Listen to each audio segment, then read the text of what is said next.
Kung bago pa kayo sa ating YouTube channel, please like, share and subscribe and click the notification bell. Para palagi kayong nakaantabay sa mga kabanata ng Moy TV Recaps.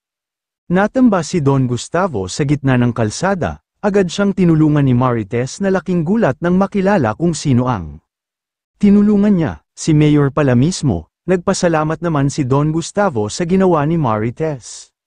Habang naglalakad si Tinding, bigla siyang nakita ni Pilar. Agad itong hinabol ni Pilar hanggang sa corner. Tinawag niya si Tinding na hampas lupa at sinabing matagal na niya itong hinahanap. Tumakbo si Tinding palayo sa takot, pero pinahabol ito ni Pilar sa kanyang mga tauhan. Matilde, sinasabi ko na nga ba, ikaw ang hampas lupa, matagal ko nang hinahanap. Nabuli niya.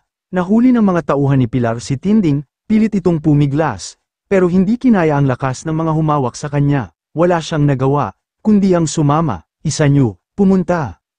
Samantala, nagkaroon ng sunog sa Kayapa. Narinig ito ni Tanggol habang nasa paligid. Nagulat siya sa sigawan at agad na nagpa-evacuate ng mga tao sa lugar. Hindi siya nagdalawang isip na kumuha ng tubig para subukang apulahin ang apoy. Lumapit ang isang babae kay Tanggol, humihingi ng saklolo. Naiwan daw ang kanyang anak sa loob ng nasusunog na bahay. Hindi nag-atubili si Tanggol. Kahit delikado, agad siyang sumugod papasok. Pinasok ni Tanggol ang bahay at nailigtas ang isang babae at isang lalaki.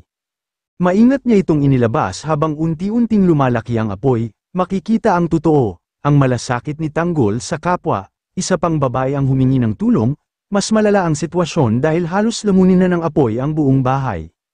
Naiwan daw sa loob ang kanyang sanggol. Agad na sumugod si Tanggol kahit pa mas delikado na ang sitwasyon. Pumasok si Tanggol sa bahay para iligtas ang sanggol. Nahirapan siyang makalabas pero hindi siya tumigil.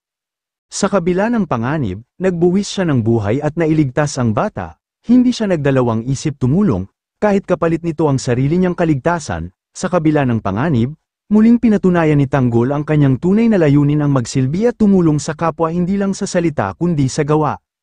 Habang ang ilan ay abala sa pansariling interes at paghihiganti, si Tanggol ay naninindigan sa harap ng apoy at kaguluhan para sa kapakanan ng mga tao. Ang kanyang tapang, malasakit at handang magsakripisyo ay patunay na karapat-dapat siyang pagkatiwalaan ng masa. Sa mga nangyari, lalong lumino na ang tunay na leader ay hindi lamang namumuno, kundi nangunguna sa gawa. Marami pong salamat sa panunood sa ating channel. Please like and subscribe for more daily updates of Moy TV Recaps. God bless everyone.